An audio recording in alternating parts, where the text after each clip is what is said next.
Here to talk about string lights. Brian, our expert in string lights, will give you a bunch of technical details about it.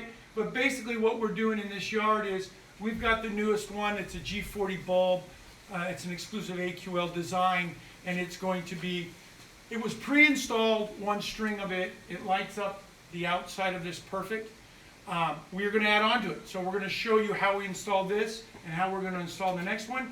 But first, Brian wants to talk about all the parts, pieces, and options that you have and how it should be done. Brian, on you. All right. Well, first thing, we're going to show you how we're going to turn it on and off, because that's always a problem out on your patios. You don't always have a switch where you can just turn it on and off. So we are going to start with this inline dimmer.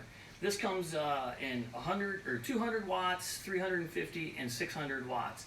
It's very simple. Plug it into your outlet, plug your string light, plug your rope light into this here, and you now have a remote control to turn it on, off, and dim it.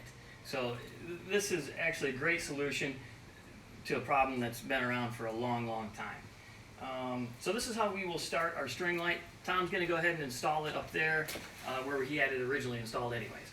So I'll give you that there, Okay. Tom. And not that, if you guys want to turn the camera real quick, let me show you something very simple. Most people are not going to have power, as I did not either, power at the end of my pergola here.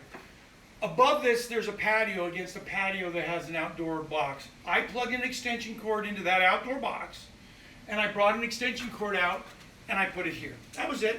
Now I'm going to plug this into an extension cord, and then into my lights. And Brian will explain all the different options you have and install options on the different string lights.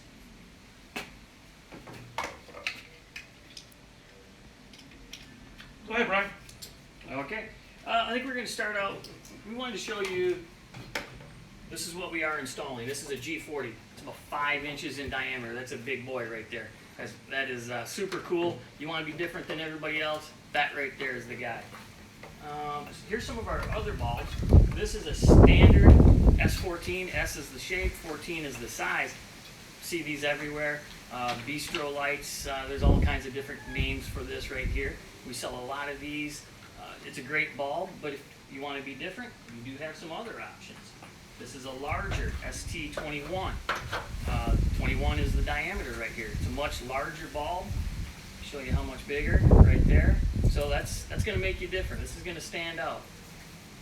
And then we have a G25. So here's the difference here. That's a G25. That's a little bit. That's about 3 inches in diameter. And there's a G40, 5 inches in diameter. So either way, any bulb, they're all fun. They're just a little bit different than what everybody else has. So it's cool. All right. Next thing, we will show you the different ends. This is the actual commercial grade. These are all commercial grade. These happen to have drops. You'll see them without the drop. Medium base socket, all outdoor rated, of course. Brian will go to the difference in the two sockets, or the plugs, and why.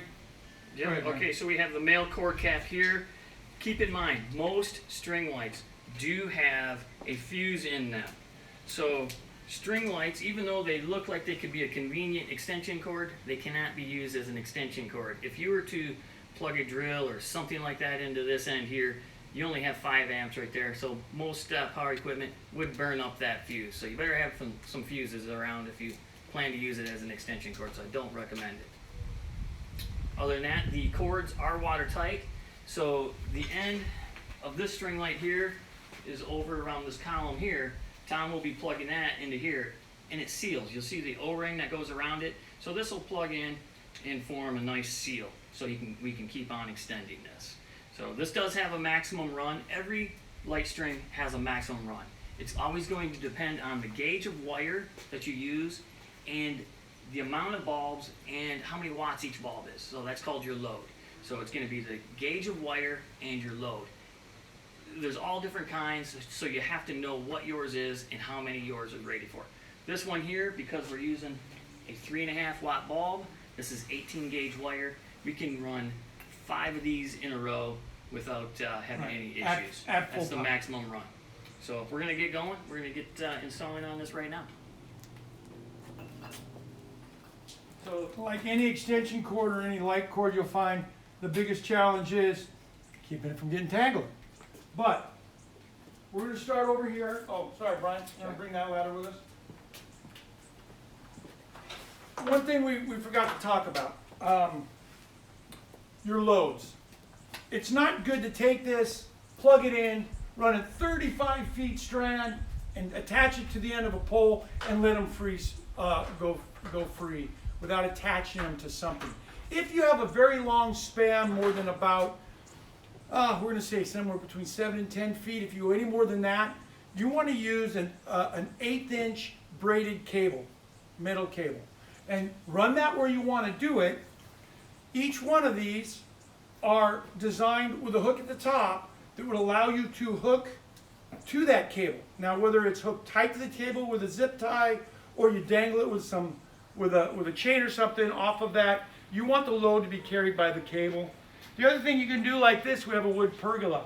So wherever we need it, we can just take a simple hook that will screw into my wood pergola that will either it'll take the cord, or if it lays out, or if you want to do them up tight, you can put right through that and screw it right to your wood pergola.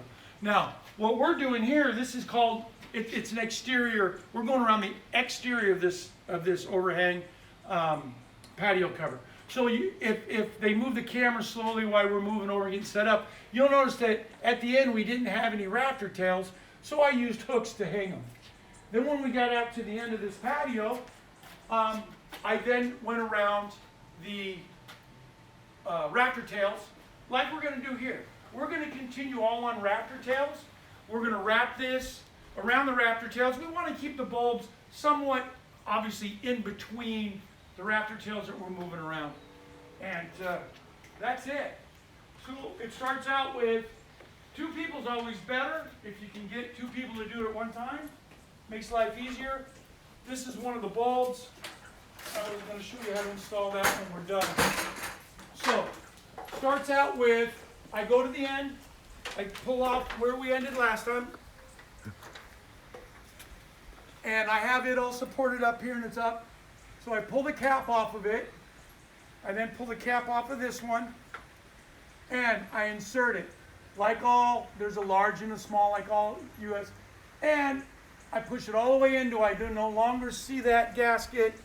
I know we showed you down below. That's all I'm doing. It's nice and tight, and it's now watertight. Now I have a bulb here, so the next bulb I want it to land there. So I'm going to give it a quick wrap into mine. Well, that's going to go too much. So I'm going to start here, because I kind of want it to fall in the center. We're going to go up to the next one. Brian will wrap that once around it, the rafter tail. We're going to hide the wire a little bit. The bulb's going to go. Brian will then move to the next one. While I've got everybody here, let me show you. Here's the box.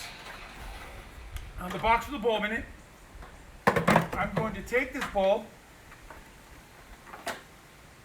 It's very simple. You know how many people it takes to screw in a light bulb, right? Not a big deal. But what you want to do is you want to make sure this goes, and because these are IP68 waterproof, not IP67, excuse me, and 65. This is rubber.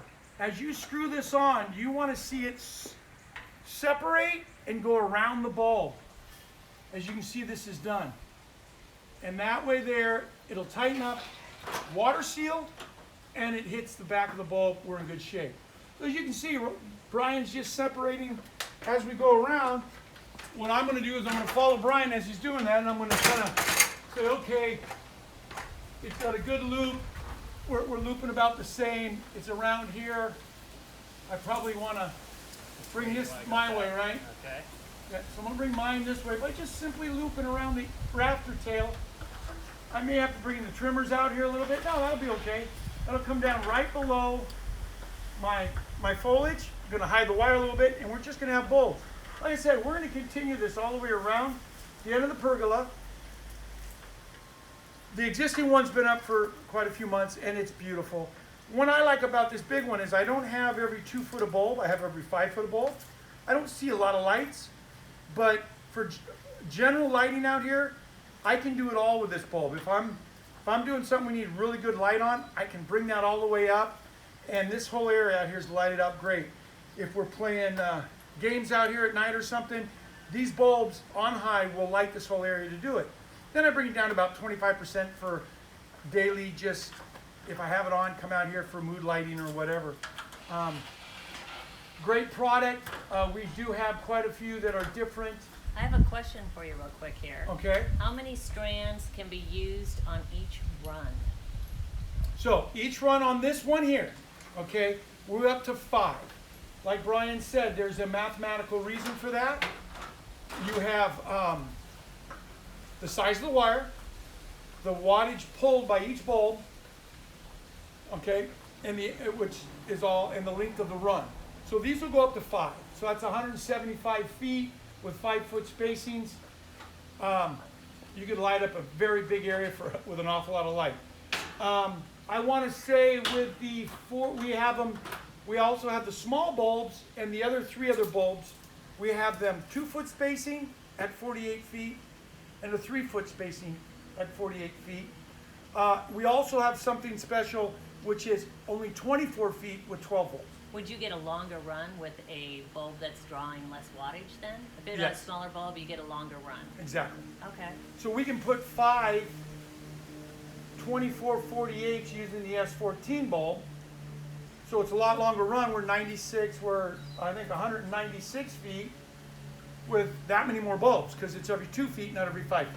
Can you tell them about the UV on this bulb? These are shadow resistant UV. As you can tell, So I they're got not some gonna- dust on the ones that have been up for 6 months, but not a bit of yellowing. Got to come out and wipe them out. This is going to show the dust a little bit more because it's a bigger bulb, but they don't. As you can tell, there's no yellowing on the bulb. We live in a pretty windy area here.